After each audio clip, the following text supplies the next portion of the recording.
Hi friends, welcome to our channel.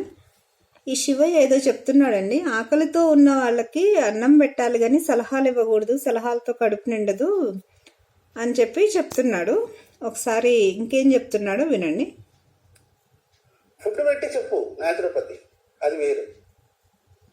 Philosophy అందరూ చెప్తారు, నీతి సూత్రులు అందరూ చెప్తారు. It's free. ఏ వెబ్సైట్లో పెట్టినా వస్తాయి, ఏ బుక్లో చదివినా వస్తాయి. ఇంతవరకు పాటిస్తున్నాం. వీడేమంటున్నాడు, సో సలహాలు ఎవరైనా ఇస్తారు, అది ఫ్రీయే కదా, ఎవరు పాటిస్తున్నారు అని. వీడు చేసేదే చెప్తున్నాడు అనమాట. వీడు సలహాలు అందరికీ చెప్తాడు. యూట్యూబ్లో వీడియోలు చేయటం అనేది చాలా ఫ్రీ కదా, సో కూర్చొని ఫ్రీగా వీడియోలు చేస్తాడు. కానీ వీడేం పాటించడు కదా, సేమ్ అదే చెప్తున్నాడు అనమాట. వీడు పాటించడు, నీతులు చెప్తాడు. అట్లాగే అందరూ నీతులు చెప్తారు, పాటించరు అని చెప్తున్నాడు. ఇప్పుడు వీడి సిచ్యువేషన్ ఇదే అనమాట. ఎందుకు చెప్తున్నాడంటే, ఇది వీడు వెళ్ళి అందరినీ హెల్ప్ అడుగుతుంటే ఎవరూ చేయటం లేదు. అందరూ ఏమంటున్నారు, నువ్వు ఇలా ఎందుకు చేసావు, ఇలాగ స్కాములు ఎందుకు చేసావు, ఇట్లా మోసం చేసి ఇలా ఎందుకు చేసావు, నీ లైఫ్ని ఇలా ఎందుకు చేసుకున్నావు అని అందరూ అడుగుతున్నారు. ఎవరో ఇప్పుడు వీడికి హెల్ప్ చేయడం లేదు. అందుకని దానికి వీడు ఇట్లాగ చెప్తున్నాడు అనమాట. ఆకలితో ఉన్నవాడికి అన్నం పెట్టాలి కానీ సలహాలు ఇవ్వకూడదు అని. అంటే వీడికి అందరూ ఇప్పుడు డబ్బులు ఇవ్వాలి, వీడికి హెల్ప్ చేయాలన్నమాట. వీడికి సలహాలు ఇవ్వకూడదు ఎవరు. అంటే ఇప్పుడు కొన్ని ప్రారంధ కర్మ వల్ల వచ్చే కొన్ని కష్టాలు ఉంటాయండి, అవి అనుభవించే వాళ్ళకి ఎవరన్నా హెల్ప్ చేయాలనిపిస్తుంది.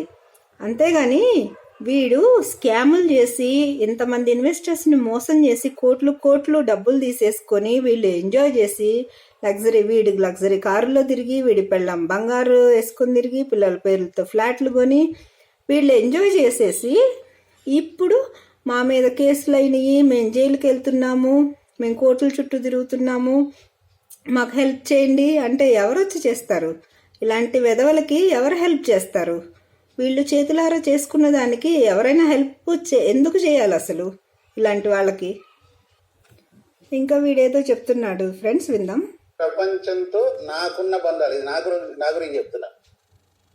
ఈ ప్రపంచంతో నాకున్న బంధాలన్నీ, ఇంక్లూడింగ్ ప్రజెంట్ ఇష్యూస్, అటాచ్మెంట్స్, బంధాలు అన్నీ టోటల్గా A to Z by 15th జనవరి వదిలించుకొని ఈ పిచ్చాసుపత్రి, ప్రపంచం అనే పిచ్చాసుపత్రి నుంచి రిమూవ్ అయిపోయి బంధనాలు తెంపుకొని ప్రకృతి ఒడిలో మమేకం అయిపోతాయి. లాస్ట్ ఇయర్ ఇదే చెప్పిన, బట్ ఈ కష్టాల వల్ల 1 year లాగిపోయింది.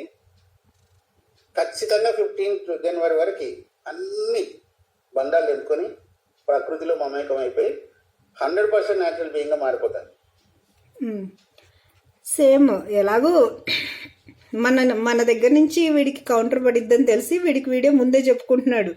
నేను లాస్ట్ ఇయర్ కూడా ఇలాగే చెప్పాను, కానీ ఇష్యూస్ వల్ల డిలే అయిందని. ఆల్రెడీ లాస్ట్ ఇయర్ ఏం చెప్పాడు, లాస్ట్ ఇయర్ సెప్టెంబర్లో చెప్పాడు, నేను ఈ 3 monthsలో ఇష్యూస్ అన్నీ క్లియర్ చేసుకొని అక్టోబర్, నవంబర్, డిసెంబర్లో ఈ 3 monthsలో ఇష్యూస్ క్లియర్ చేసుకొని జనవరి 1st నుంచి ప్రకృతిలో కలిసిపోతున్నా అని చెప్పాడు. అప్పటికి వాడి మీద ఈ సిసిఎస్లో కేసే పెట్టలేదు. జనవరి లాస్ట్లో వాడి మీద కేసు అయింది సిసిఎస్లో. అంటే వాడు అప్పుడు ఇష్యూస్ క్లియర్ చేయకపోవడం వల్ల కదా వాడి మీద కేసు అయింది. అంటే అది వాడి చేతులారా చేసుకున్నదే కదా, వాడు మోసం చేయటానికి కావాలని చేసిందే కదా. వాడికి ఇష్యూస్ క్లియర్ చేసుకునే ఉద్దేశం లేదు. క్లియర్ చేసుకునే ఉద్దేశం ఉంటే ఇంకా కేసులు పెంచుకోడు ఇట్లాగా. మళ్ళీ ఈ కేసుల వల్ల 1 year డిలే అయిందని చెప్తున్నాడు. కానీ యాక్చువల్గా డిలే చేసుకుంది వాడే, చేతులారా చేసుకున్నాడు అది. అందుకని ఇప్పుడు జనవరి 15th మళ్ళీ సేమ్ పాత పాటే వాడుతున్నాడు. లాస్ట్ ఇయర్ లాగా ఈ ఇయర్ కూడా చెప్తున్నాడు, మళ్ళీ జనవరి 15th ప్రకృతిలో కలిసిపోతానని. ఇక్కడ మీరు ఒకటి అబ్జర్వ్ చేయండి ఫ్రెండ్స్, వాడు జనవరి 15 అన్నాడు. జనవరి 15, 2025 అనలేదు. వీడి తెలివి ఇట్లా ఉంటుంది అనమాట. సో వీడు ఎలాగో మాట మీద ఉండడు కదా. తర్వాత ఏం చెప్తాడు, ఇది ఎలాగో జరిగే పని కాదు, వీడి బతుక్కి వీడు ఎప్పుడు మాట మీద నిలబడ్డు కదా. సో అప్పుడు ఏం చెప్తాడు, నేను జనవరి 15 అన్నాను కానీ 2025 అనలేదు కదా అని చెప్తాడనమాట. ఇది వీడి బతుకు. ఇంకొకటి ఫ్రెండ్స్, ఇప్పుడు వీడు ఈ వీడియోలో ఒక స్టోరీ చెప్పాడు కదా, కష్టాలు చూసి దేవుడు పారిపోయాడు అని. కష్టాల్లో ఉన్నప్పుడు దేవుడు పారిపోతాడు, మనతో ఉండడు అని ఏదో స్టోరీ చెప్పాడు కదా. మీకు ఇప్పుడు ఒకటి చూపిస్తాను ఫ్రెండ్స్. వీడి వీడియో కింద ఈ కమెంట్ చూడండి ఫ్రెండ్స్. దేవుడు అంటే సబ్కాన్షియస్ అన్నారు కదా, అది ఉండకుండా పారిపోతుందా, ఆన్సర్ మీ సార్ అని ఒక అతను పెట్టాడు. అంటే వీడి ప్రీవియస్ వీడియోస్లో ఒక సబ్కాన్షియస్ బ్రెయిన్ అని ఒక వీడియో చేశాడు అనమాట.